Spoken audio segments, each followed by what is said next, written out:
I never thought a weekend in Lancaster would change the way I saw everything, myself, him, and the things I never let myself want. When my friend Caleb invited me to his family's Amish farm for a short stay, I didn't expect to say yes. I'm a city boy through and through, used to coffee shops buzzing with indie music, not the stillness of open fields and the scent of hay baking under the sun. But something in the way he asked, hesitant, soft-spoken, made it hard to refuse. Caleb always did have that quiet pull about him, like a river that doesn't rush but wears down stone all the same. He met me at the train station in his usual plain clothes, all buttoned up like he was trying to protect something sacred.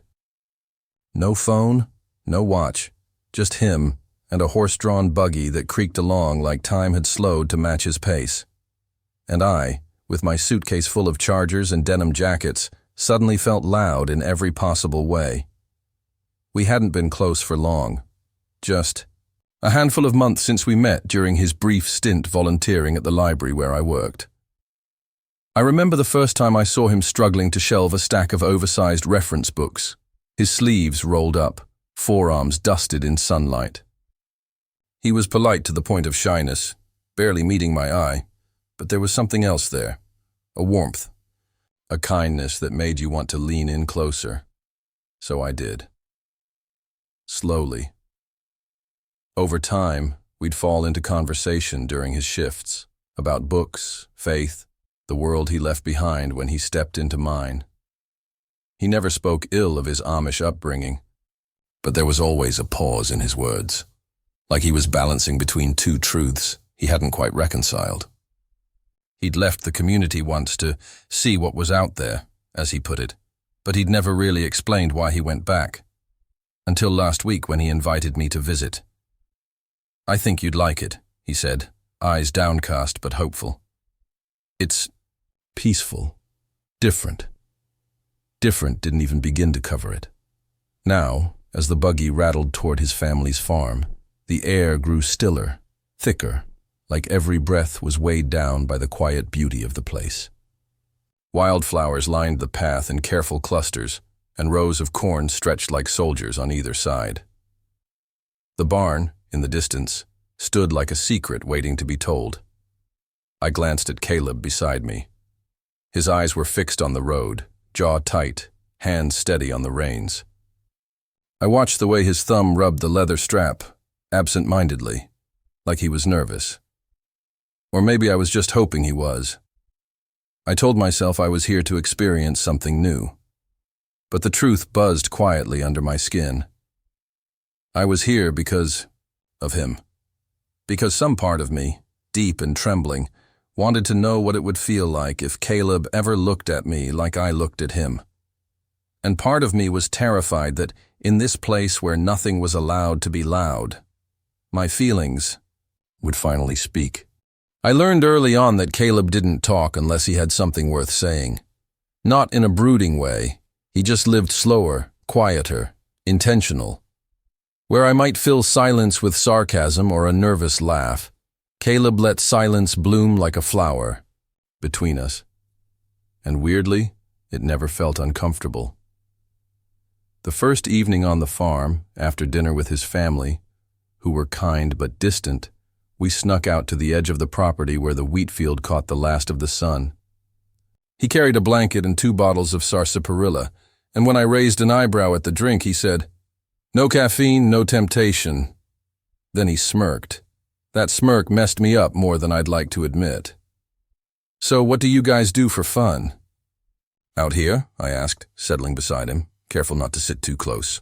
The ground was still warm from the day, and the scent of sun-baked grass mixed with something earthy and sweet, like clover and wood smoke. "Well," he said, stretching his legs out and propping himself on his elbows, "we churn butter." "Scandalous." I deadpanned. He let out a laugh, low and breathy, and glanced over at me. "Sometimes we let the cows name themselves." "Any favorites?" "There's a goat named Judith." I snorted. "Judith, the drama." Caleb grinned, and that was the thing. He always seemed so composed until he smiled, and then it was like watching a sunrise slip through storm clouds. Rare, blinding, quietly overwhelming. We lay back and stared at the sky for a while, passing, the bottle back and forth, our hands brushing once, just enough to freeze my breath for a second. I didn't look at him when it happened. I didn't want to know if he noticed. That night, the sky turned purple before slipping into black, stars showing up like they were late to a party. Caleb spoke softly beside me, telling me the names of constellations. "That one's Orion," he said, pointing. "You can tell by the belt." I turned to look at him instead. "And you always wear yours too tight." He blinked, caught off guard, then flushed. "It's not that tight. It's Amish tight," I teased. "There's a difference," we laughed again. That kind of easy laughter you only have when the person beside you makes silence feel like a choice, not an accident. Later, we trudged back toward the house, the dew already settling on the grass. I was supposed to sleep in the guest room inside, but Caleb paused near the barn, one hand on the latch. "Actually," he said, "there's something I want to show you." Inside, it was warm and softly lit by the oil lantern he carried. The hayloft had been swept clean, with a pile of thick quilts in the corner. "I used to sleep here sometimes during storms," he said, almost shyly. "It's quieter than the house. You want to sleep out here tonight?" He nodded. "Only if you're okay with it." I didn't hesitate. "Yeah, sure." What I didn't expect was the single bedroll.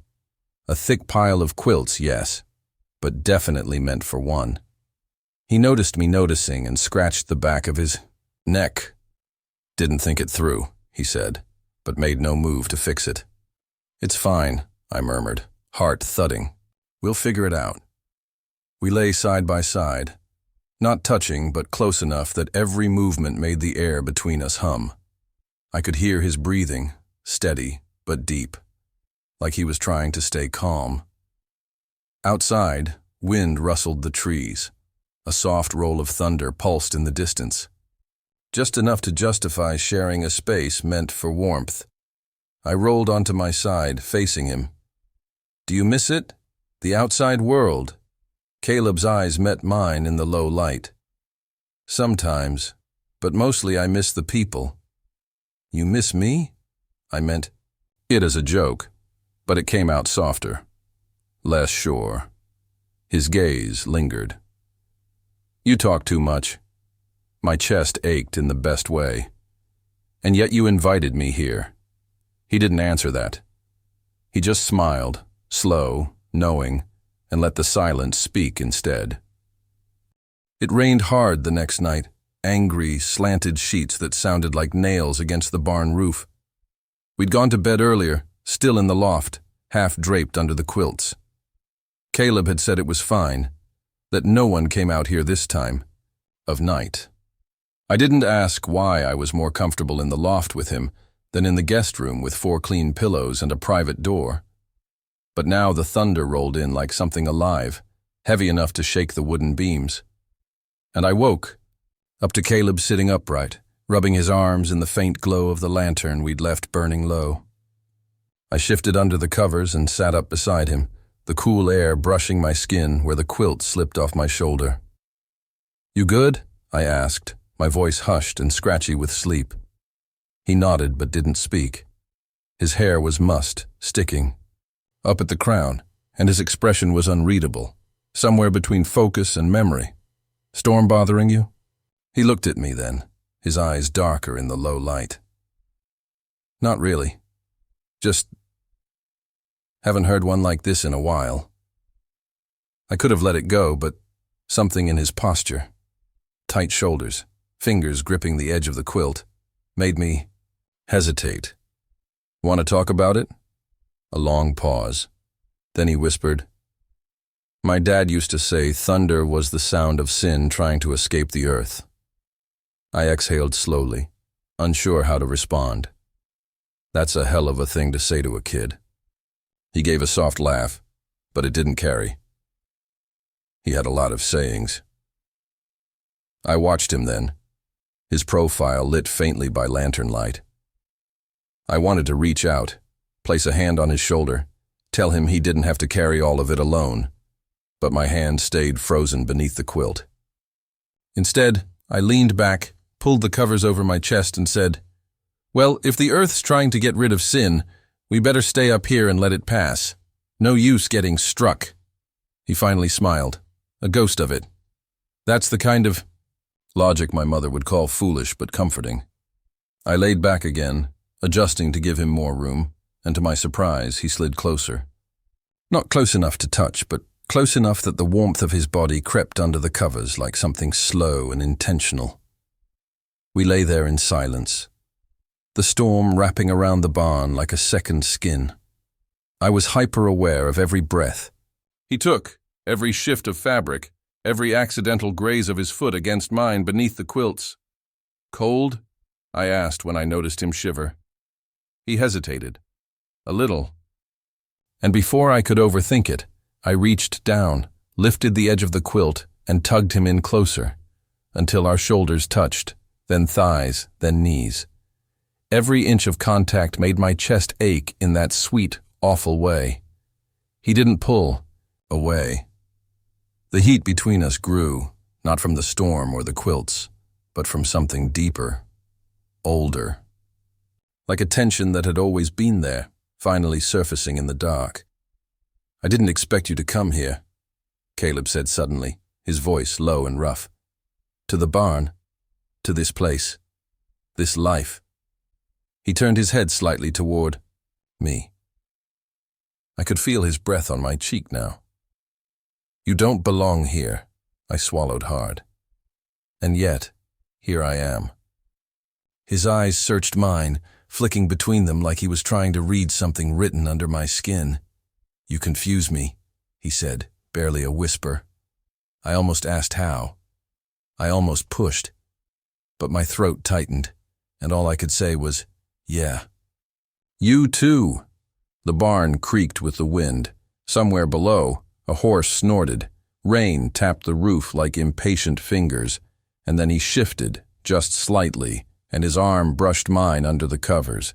It stayed there, pressed, still, like a question he didn't know how to ask. "I should move," he murmured. "You're fine," I said too quickly, too earnestly. He looked at me again. Closer now. Our faces inches apart. I wondered if he could hear my heartbeat. I wondered if he felt how I was holding my breath, waiting for something I didn't know how to name. His gaze dropped to my mouth, just for a second, and everything in me screamed, "Don't ruin this," but I wanted to. I wanted to lean in and taste whatever he was trying to hide beneath all that quiet.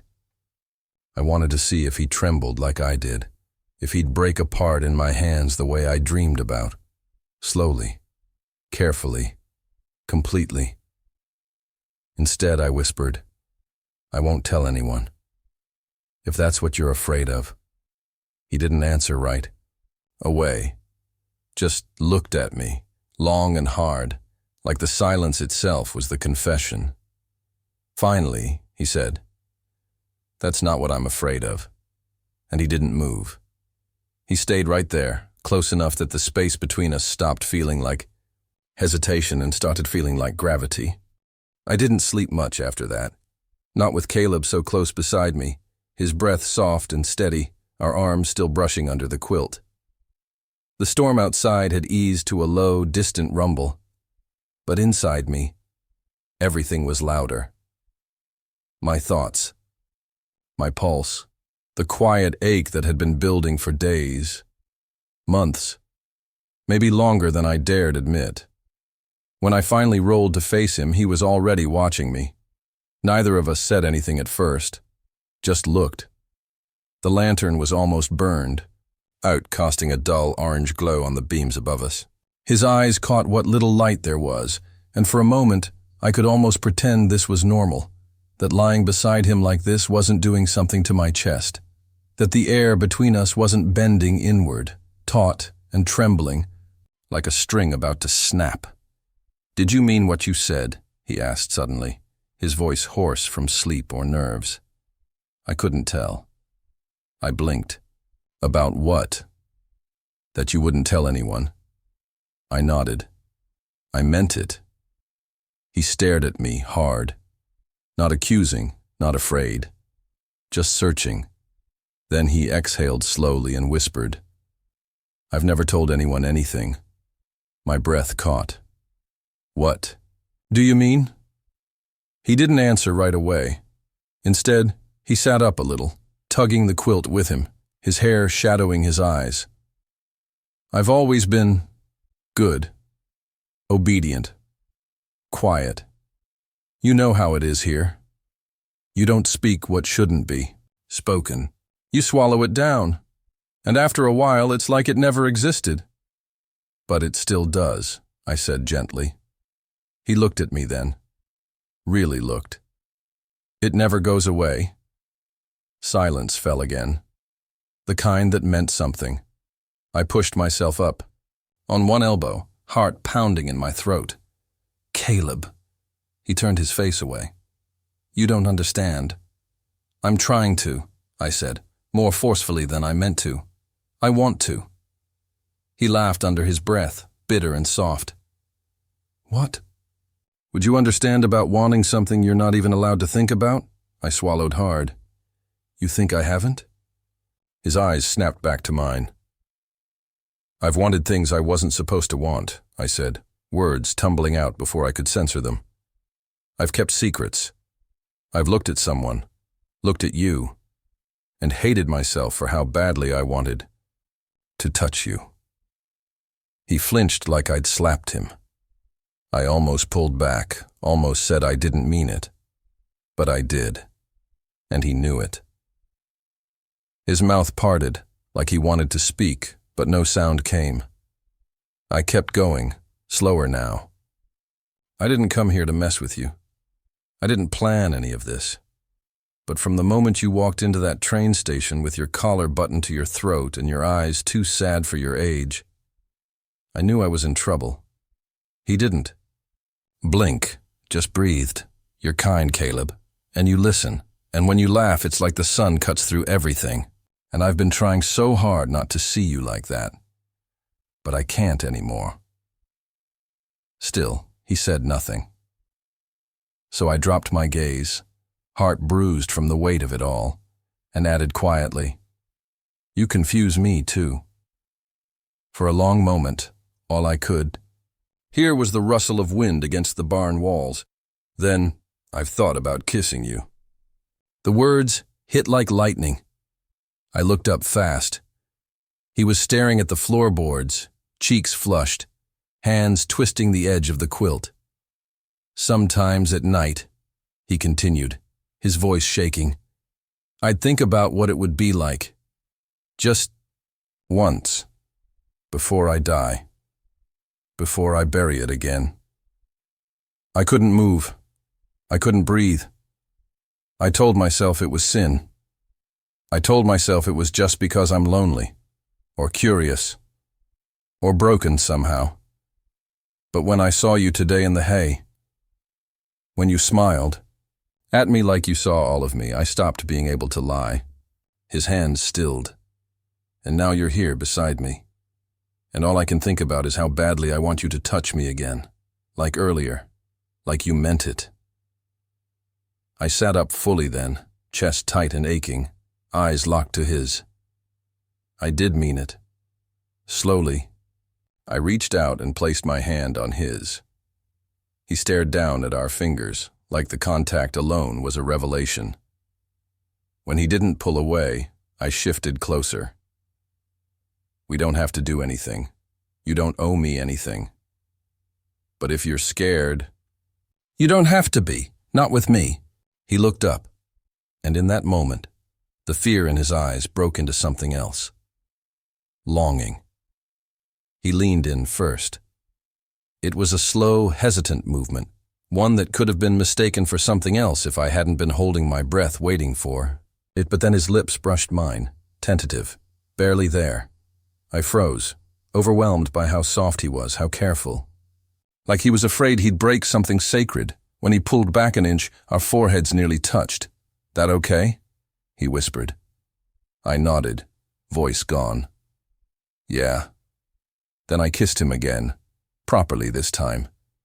He made a sound, half relief, half hunger, and moved closer, his hand finding my chest, fingers curling into the fabric of my shirt.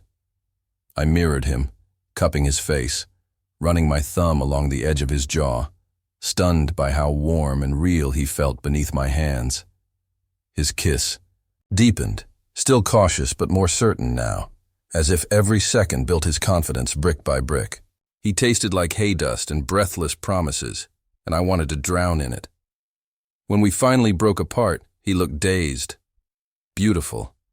I don't know what happens next, he murmured. Me neither, I said, forehead still pressed to his. But we'll figure it out. Together. And then he smiled. Small, scared, but real. It felt like sunlight after too many cold days. We didn't move for a long time after that kiss. Just stayed close under the quilt, tangled in warmth and breath, and the strange peace that followed everything we'd finally said. Caleb's hand was on my chest, his thumb brushing absently over the fabric like he was still convincing himself I was real. I wanted to say something meaningful, something that captured the feeling of holding him like this, his head resting just under my chin, but nothing felt right. So I settled for the truth. You kissed like someone who's been thinking about it for a while. He let out a quiet laugh against my neck. I have. I smiled, fingers lightly tracing the line of his spine. I could tell. He tilted his head to look at me, eyes a little less stormy now. You didn't seem too shocked. I mean, you did watch me shirtless in the hay for about 10 minutes, I teased. Something told me I wasn't the only one struggling. His face flushed again, but this time it was accompanied by a sheepish grin. I wasn't staring. That long. You really were. He buried his face into my shoulder with a groan. You're never going to let me live that down. Absolutely not, I said, laughing softly. We lay there in the quiet barn, laughter melting into silence again, but the kind that felt safe now. No pressure, no hiding. Just the two of us, wrapped in something fragile and real. After a while, he said, I don't know what this means, or what I'm supposed to do. You don't have to know right away, I replied gently. We're here. That's enough for tonight. But what about tomorrow? He asked, voice barely above a whisper. And the day after that? When people start asking where my head's at, where my heart is, I'm not like you. I don't get to just leave. I took his hand, threading our fingers together. I get it. Believe me. You've got a whole life rooted here.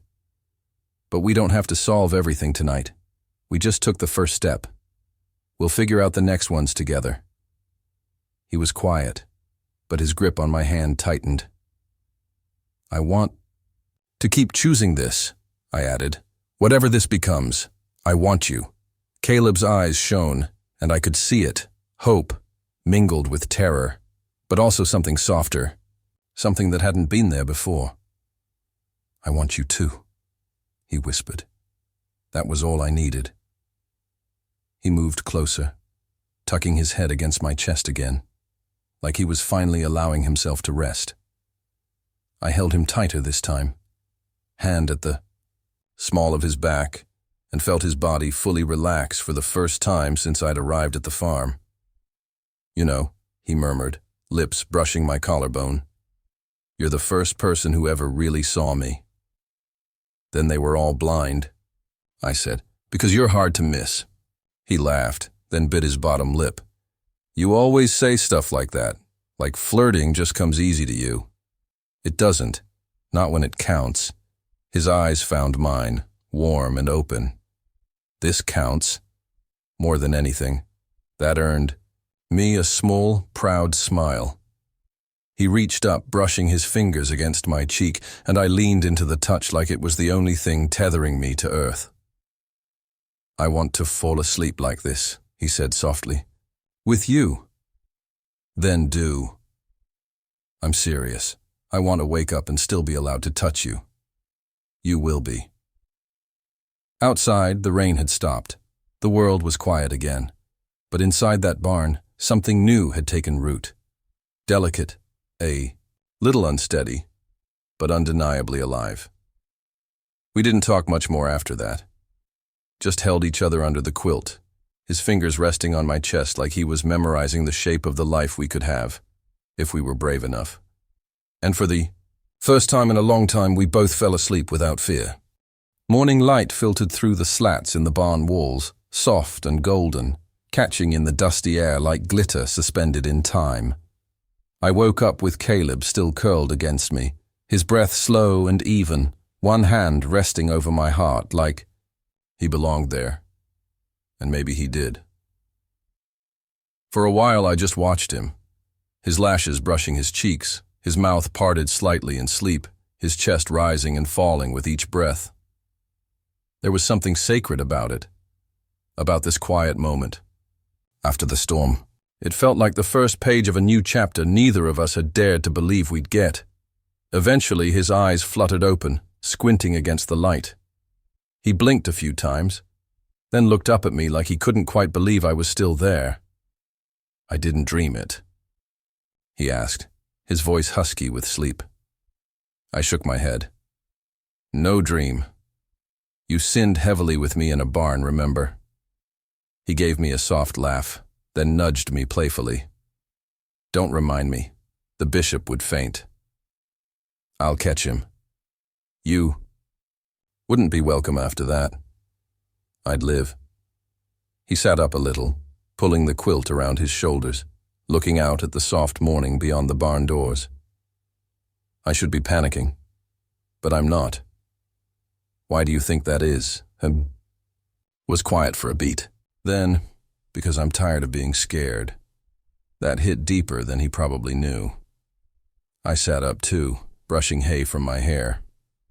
"We don't have to figure it all out today." But I meant what I said. "I want this, you, if you're willing." He looked at me then, and there was something steadier in his gaze. A choice being made. "I don't know what comes next," he admitted. "But I know I don't want to pretend anymore, not around you." I reached into my bag beside the haystack and pulled something out, a small worn compass I'd had since college, something I always brought on trips. I turned it over in my hand before offering it to him. "This helped me when I didn't know where I was going," I said. "Now, maybe it'll help you too." He took it gently, running his thumb over the scratched surface. "I don't know where north even is anymore." I smiled. "Then maybe we figure it out together." He looked at me, something shining in his eyes, not fear, not uncertainty, hope. "I think I'd like that," he said.